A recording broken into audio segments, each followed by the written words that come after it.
Tässä ainakin saadaan suomalaista kahvia, joka on lentokentältä hankittu tänne. Puheenjohtaja Pullolautanen on siinä.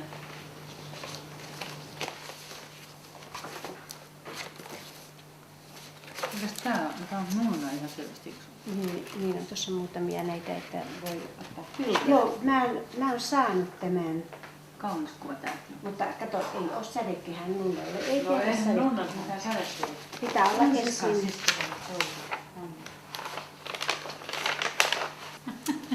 Kuinka sinä niin kun aiot oppia sitten piirtämään sen oikein?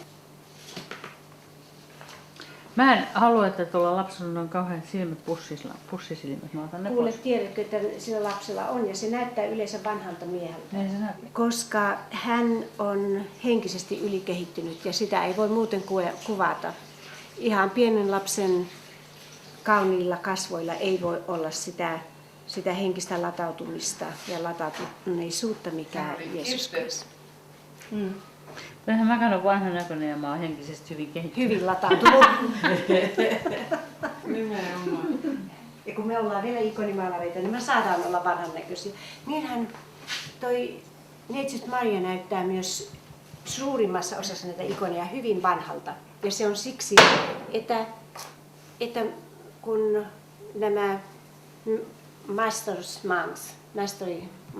kun munkit, kun he maalas, niin heillä ei ollut nuoria naisia niin kuin malleina, vaan he ottivat sen mallin omasta äidistään.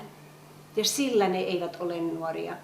Mutta Maria oli ainoastaan 14-vuotias, kun hän sai.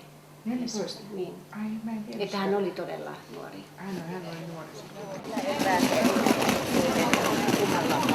Ei 4-ykkösellä, 4-sorkkosella eikä 5-ykkösellä, 5-tokkosella suoraan siihen sanomaan. Kun opiskelin yliopistossa ja siellä tehtiin tämä testi, mihin kukin niin kuin parhaiten soveltuu, niin minulle tuli 99% minä olin taiteilija. Ja silloin minulle kerrottiin, että kuule, eiköhän sinun olisi paras niin kuin hakeutua taidekouluun. Ja se oli minulle yllätys. Kyllä minä olin aina ollut kiinnostunut taiteesta, mutta minä en ollut koskaan asettanut itseen siihen, että minä voisin olla taiteilija. Mä voisin tehdä ihan niin kuin elämäntyön taiteilijana. Mutta silloin minä aloin niin kuin uskomaan siihen, että ehkä tämä on minun paikkani. Ja sitten kun minut vielä valittiin sellaisen erittäin vaativaan taidekouluun, joka lukeutuu yhteen parhaimmista USA-laisista taidekouluista, Rhode Island School of Design. Ja silloin minä niin kuin uskoin, että mulla varmasti on lahjoja. Ja se niin kuin valoo sitä rohkeutta alkaa tekemään omia ideoita, omaa taidetta, saada oma sellainen perspektiivi oman itsensä ja muun maailman välillä. Ja se luovuus on tietysti yksi kaiken tärkein. Kyllä minä uskon, että minä isältäni olen perinnyt luovuutta, koska hän voi puusta ottaa puupalan ja tehdä mitä vaan. Ja sitten hän sanoi, no niin, toiset tekee mitä ne osaa, mutta minä teen mitä minä haluan.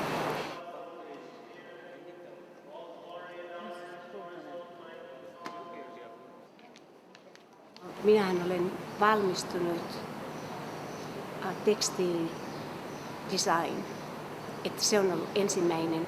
Sitten sivulinjana on ollut kuvaamataide, jota minä niin kuin koko ajan, että minulla on loppututkinto molemmista.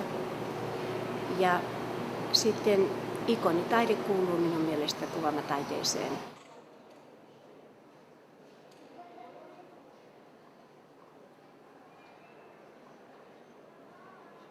Tästä kun tarvitsette, niin ottakaa.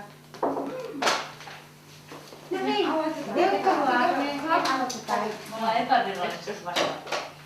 me ollaan epävirallisesti avanneet tänään. Täältä vielä puuttuu.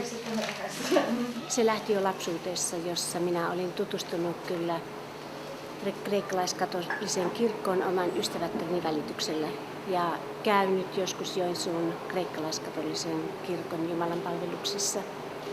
Ja ensimmäiseksi minä olin erittäin ihastunut siihen kauneeseen musiikkiin. Se minua kiehtoi niin kuin ensimmäiseksi. Ja seuraavaksi oli ikonit, että minulle ne oli suuri mysteerio. Minulla ei ole niin kuin tietoa ikonien merkityksestä kuin ne vasta myöhemmissä elämissä. Sitten se todellinen sysäys oli, mä olin jo aikuinen ja olin avioitunut ja olimme vierailemassa ystäväperheen luona. Ja siellä minä näin kauneimman ikonin, yksi kauneimpia ikonia, mitä minä elämässäni olen nähnyt. Ja minä tietysti olin erittäin ihastunut ja sanoin, voi miten ihana ikoni, minä en ole koskaan nähnyt mitään vastaavaa. Ja tämä ystäväperheen emäntä sanoi, voi et sinä nytkään ole sitä nähnyt, älä koskaan kerro kenellekään, että sinä olet nähnyt tämän ikonin. Ja hänen miehensä oli tuonut sen sopasaaliina. Ja hänellä niin kuin oli se suurimmaksi osaksi piilossa. Sitten me muutettiin Ruotsiin ja mulla oli sellainen uni, kun joku sanoi, että se ikoni on saatava kotiin. Että hae se ikoni kotiin. Ja minä ajattelin nyt hyvänen aika, että siellähän se Mäntässä nyt se ikoni on, että tämä on nyt, se pitää saada Valamoon. Että Valamo on ikonien koti. No, minä menin Ruotsista käymään Mäntässä ja se perhe oli muuttanut ja ikoni oli muuttanut ja kukaan ei tiennyt minne ne oli muuttanut. Ne oli muuttanut jonnekin Tampereelle tai sinne ja kukaan ei tiennyt minne. Ja mä ajattelin, että no niin, tässä se näkee kuinka minä hoitelin näitä asioita, että mikään ei mene perille. Ja unohdin sen silloin, tai jätin sen silloin. Ja mun serkun tyttö siellä Joensuussa sanoi, että hän menee Valamon kurssille, että mennään yhdessä, että se on ihan kiva. Ja niinhän minä menin Valamoon. Ja myöhemmin Valamossa puhuin tästä isä Ikumenin kanssa. Ja se isä Ikumeni sanoi, se ei varmasti ollut tämän sinun unen tarkoitus. Unen tarkoitus oli aivan toinen, se oli symbolinen ja sinun täytyy nyt löytää mikä se oli. Ja se oli todellinen lähtö. Ja tämä sitten poiki näitä ikonikursseja eri puolilla USAta, jota mä olen melkein 20 vuotta opettanut. Ja sitten minä myöhemmin niin kun heräsin siihen, mutta hyvänen aika, jokaiselta minun kurssilta lähtee joku 10 ikonia ainakin kotiin. Että niitä on nyt jo niin kun lähtenyt satoja. Että ikonit ovat saaneet kotiin, ne on löytäneet kodin ja ne on tulleet näiden minun kurssieni kautta. Te voitte piirtää sen vapaalla kädellä. Minä vielä neuvon akateemisesti, kuinka se piirretään. Joo, katsotaan sitten, mitä sitten tulee. Niistä tulee kaikista kuitenkin oman näköisiä. Tämä on varmaan muu. Niin. Ja sitten laitat sen tähän Niin, että ensin on varmaan viisaasti katsoa vähän, että joo, missä että ne se tulee reunat se koko. Ja nämä voi sitten lisätä myöhemmin, koska niitä kuitenkin ne jää maalin alle. Toi kaari saanut tuohon, eikö niin? Joo, täytyy, juu. Täältä voi ottaa mieluummin pois. Joo, tuonne katsomaan, miten tuo minun toinen ryhmä on edistynyt. Ja sitten kun olette nämä saanut piirrettyä valmiiksi, niin sitten minä näytän, kuinka sekoitetaan se munaemulsio. Ja sitten ruvetaan sekoittamaan värejä. Tämä vaan tämmöisenään ihan laittaa. Joo. Ai, miten tuli hyvä piirros. Näytä. Katsopas tätä. Kaunis. Se vähän kesti. Ensimmäinen vaihe. Mä nyt kuitenkin säästän tämän kirjoittaisen tai kuvakuvaisen. Kylläpä nämä onkin keltaisia nämä munat, tai tämmöistä oranssia. Kunnon ruoka. Porkkanaa rahastettu. Ja sitten otetaan tämä vaan näin käteen. Ja sitten se pestään. Koska siihen ei yhtään saa jäädä sitä valkuvaista. Näin vaan. Enpä nyt uskonut, että pysyy ehjänä. Ei se aina pysy. Ei sitä mä just ajattelen, että riippuu varmasti miten tuo, että vanhempi se on, että se menee helpommin. Joo, mitä vanhempi muna, niin se helpommin menee sitten rikki se on jo ohentunut tää. On tosiaan kauniin värinen keltainen. Ja, Ennenhän ne olikin ruskuaisia nimeltä. Joo. ja sitten huudotaan myöskin tämä puolikas tätä munankuorta. Ja nyt otetaan tämä ruskuvainen ja puristetaan tähän kuppiin. Näin. Sitä ei saa yhtään jäädä sitä. Siinä on semmoinen kalvo tuon keltuaisen päällä, niin se pitää ottaa pois. Muuten tämä on erittäin ikävä siinä maalaustouhussa. Sitten on otetaan tämä puolikas munankuorta. Tämä on aina just sopivan kokoinen mittaus. Ja tähänkään ei saa jättää mitään valkuvaista, se pitää aina huuhtoa pois tästä munankuoresta se valkuvainen.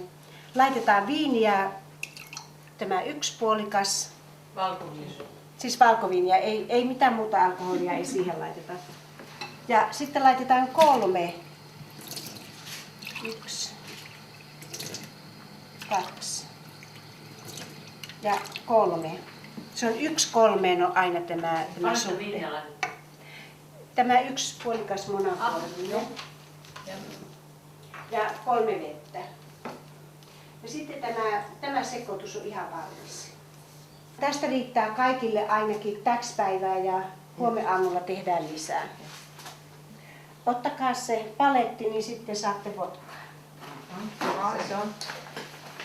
Saako joka kolo? Ei saa. Eikö saa? Ei saa. Natalia, niin Ei saa. Te otatte sille pipetillä vähän vodkaa ja sekoitatte siihen pigmenttiin, siihen väriin. Ja sitten kun olette sekoittanut sen, että se on niin kuin sulanut se väri tänne alkoholiin, sitä ei tarvitse kuin muutama pippa, vaan sen verran, että se väri niin kuin sinne sekoittuu siihen. Ja sitten lisätään se munaemussio. Ja sitten sillä maalataan. Katsotaan.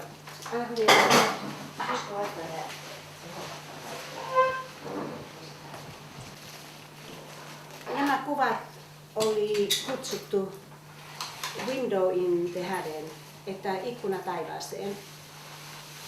Ja niitä sitten ensimmäinen Raamattu esimerkiksi on pelkästään kuvia, siellä ei ole mitään tekstiä. Tavallinen kansa ei lukenut mitään, ei ollut muuta kuin puhuttu tieto. Ja se puhuttu tieto ei tavalliselle kansalle sanonut yhtään mitään, kun puhutaan jostain aivan ei-reaalisista asioista, vaan tuollaisista yliluonnollisista asioista. Niin silloin tämä papisto keksi, että mutta me maalataan kuvat. Maalataan kuvat, mitä se kokonaisuudessaan on. Ja tämä on niin kuin se alkuperäinen syy, miksi ikonia alettiin maalaamaan. Ja tämä oli silloin heti jo ennen Byzantein aikakautta. Byzantein aikakausihan sitten toi tämän kristinuskon laillisesti oikeutetuksi uskonnoksi. Ja heiltä tämä Byzantein valtio oli se, joka on oikeastaan tämän ikonitaiteen ja paljolti kristinuskon pyhittäjä. Johonkin aikaan se on ollut enempi suosittu, joskus on ollut vähemmän suosittu. Mutta Venäjällähän tämä ikonitaide on ollut hyvin voimakkaasti esillä, koska se on kuulunut niin kuin jokapäiväiseen elämään.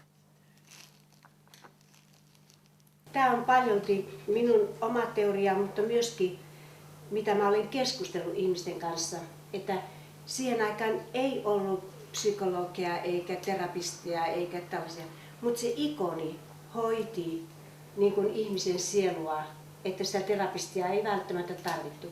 Kun mentiin aamulla ensimmäiseksi ikonin luo, kiitettiin hyvästä yöstä, hyvästä yöunesta ja kerrottiin siitä päivästä, mitä se päivä aikoo tuoda tullessaan ja mitä on niin kuin odotettavissa. Illalla mentiin viimeisen ikonin luo, siunattiin omaa yöuni ja jos oli vaikeuksia, niin ne kerrottiin sille ikonille. Ikoni niin kuin vie sinun ajatukset pois. Se vie ajatukset sinne mihin me uskotaan ja siihen uskontoon. Ja me ei puhuta niin kuin ikonille, mutta ikonin välityksellä sinne taivaaseen. Semmoisia ohuita raitoja ja noin. Ja sitten tästä näin. Joo. Ja sitten myöskin tänne pitäisi saada vähän niitä varjostuksia. Joo. Tämä on se, mikä puhutteli tuossa äsken Seijan kertomuksessa, että ikoni ei ole niinkään niin kuin joku palvonnan kohde, vaan se on se, jonka kautta ihminen keskittyy ajattelemaan ihan muuta. Ja niin kuin omia asioitaan silleen jonnekin keskittyy. Tai mä ymmärsin niin, että niin keskittyy niihin. Ja samalla myöskin keskittyy vähän toisiin. Tämä on nimittäin yllättävän hauskaa. Mä en ollenkaan uskonutkaan, että tämä on näin hauskaa. Tosi mukava katsoa, miten osaa itse sekoittaa värejä. Ei ole tehnyt koskaan. And so we can go, you see. I don't have a big Mac because today I was out working. I know it. So much fun to And thank God somebody was. all the clothes.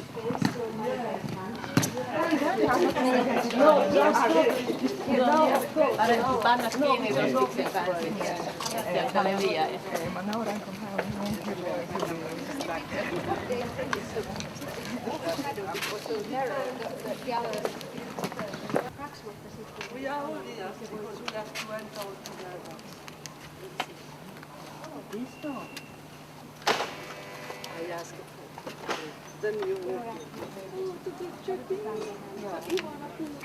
Minä arvasin. Joku erikoispuuta paikka.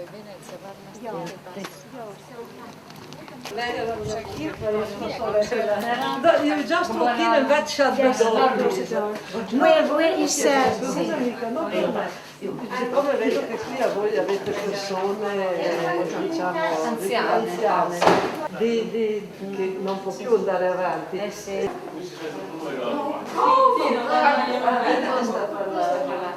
Qual è il nostro santo fondatore? The saint who has started this congregation. Di Torino, San Giuseppe Benedetto Cotolengo di Torino. San Joseph Cotolengo of Turin, and in Turin voglio dire che a Torino avete Sì, una la casa madre, and sì, sì, e in poi in Turin Italia e all'estero they have adesso also anche. abroad, but also in Turin they have a main place and they have all these people who have suffered really severely damaged. Pöytälissä on villikuksia, erilaisia kiviä ja kasvot on tehty. Siis silmät ja posket on erilaisia leukaan. Poi dicevano no, pure lo volevano più piccolo, poi dopo è stata presa anch'io. Sì, adesso anche mia cucina ha fatto uno proprio il vescovo, che adesso le nostre suore. Cioè praticamente sono state le sorelle Viali che sono venute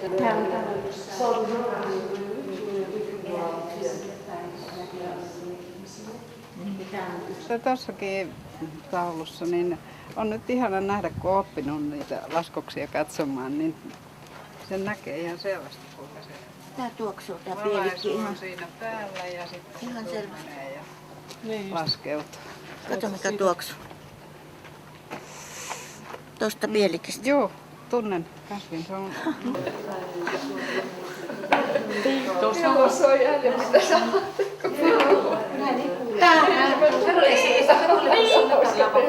la mimica non so cosa che questa questa si guarda in bocca parlando molto di con le persone è normale non gestionare invece c'è una comunità in casa nostra casa madre Niin, joo. Sitten hän sanoi, että silloin kun vasta vähän aikaa kun täytyy selittää, niin kuin, että Niin. tämä toinenkin oli kuuro. Ai jaa, joo. Tämä oli kyllä tosiaan hyvä, että löytyi se kielikin. Joo. Giina on siis etunimi, Kuulostaa ihan elokuva tällä. hänellä semmoinen nimi. Oli. Giina. Gina, niin.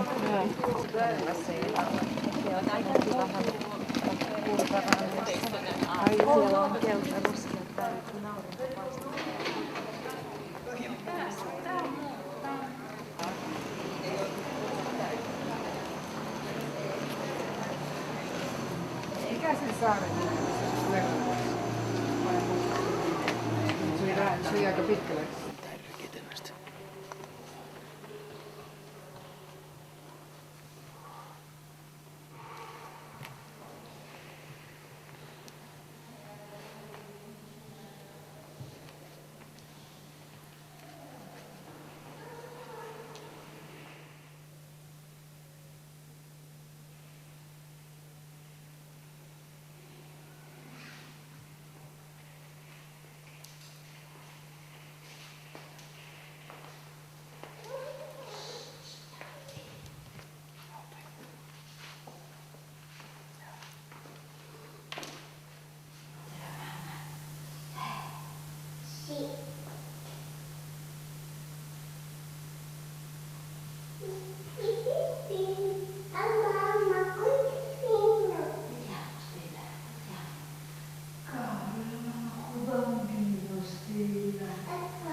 Todella ikoneissa on, että venäläiset ikonit, niin hiuksiakaan ei koskaan Madonnalla näy. Ne on aina peitetty.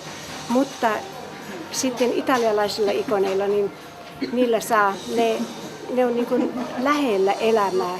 Että ne on äiti ja lapsi, että ne on niin kuin jokapäiväinen tapahtuma, joka täytyisi olla niin kuin symboli, että se äiti ja lapsi ei ole vaan olemassa Neitsyt Marian ja Jeesuslapsen kesken, vaan se pitäisi olla niin kuin jokaisen äidin ja jokaisen lapsen etuoikeus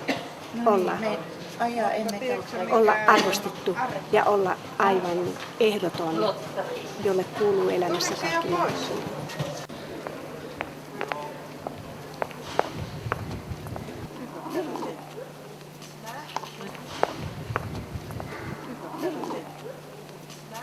Ei ole olemassa sellaista, että on vain pyhä kuva ja pyhä äiti, vaan tämä pyhyys kuuluu jokaiselle äidille ja jokaiselle lapselle, koska se on se elämän perusta, on äidin rakkaus tähän lapseen ja lapsen rakkaus tähän äitiin, koska se on kuinka lapsi oppii rakastamaan toista ihmistä. Jos sitä rakkautta ei ole, ihminen ei koskaan pysty tasapainoisesti rakastamaan toista ihmistä.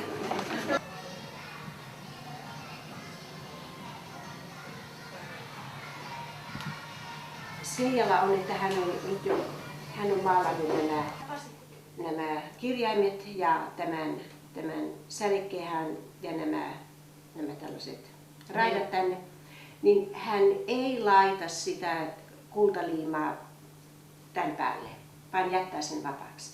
Silloin, ja tässä et laita liimaa näihin paikkoihin. Joo, ja pidät ne liimasta vapaana. Joo.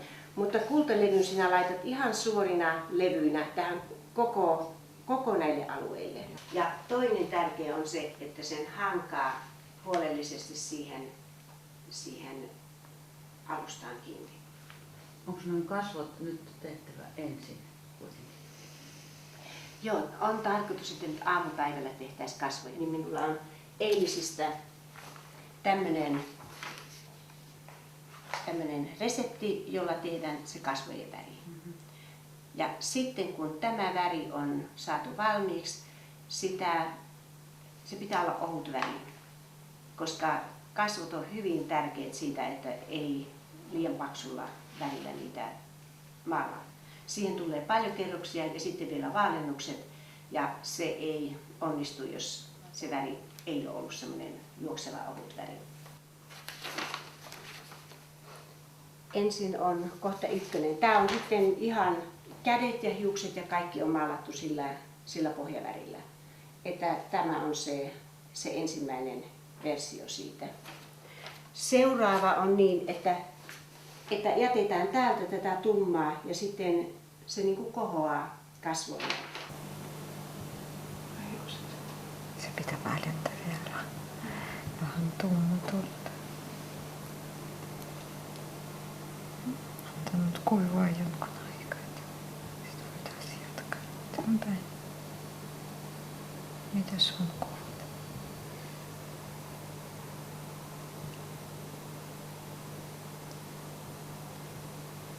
Mulla on toi vaikeampi ne kasvon piirteet, ne silmät ja kulmakarvat. Ensin tukka ja sitten ne kasvonvarvot ja sitten vasta silmät ja huulet ja korvat.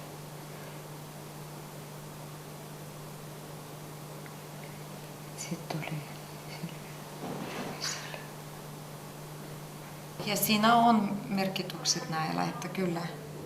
Että joka ikinen väri tarkoittaa oma, että varmasti siinä on jotkut värit tarkoittaa suruja, ne katset ja miksi Marialla on aina katse alaspäin, että kun hän on hirveän surullinen, kun hän tietää, mihin hänen poikani joutuu ja mihin elämän tarkoitus tai hänen pojalla on tai hänen lapsella on.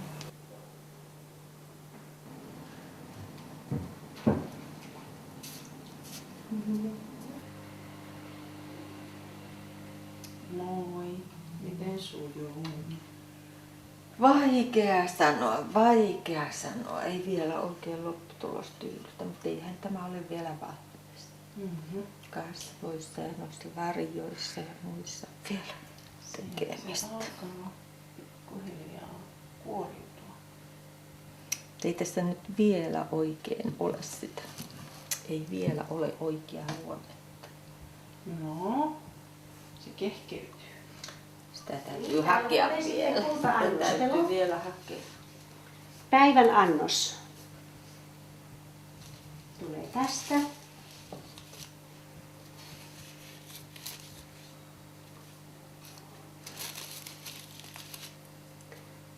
1, 2, 3, 4.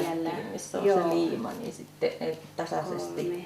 Niin sinne vaan laitetaan aina jokainen pala siihen ja sitten jatketaan seuraavalla palalla ja seuraavalla ja seuraavalla.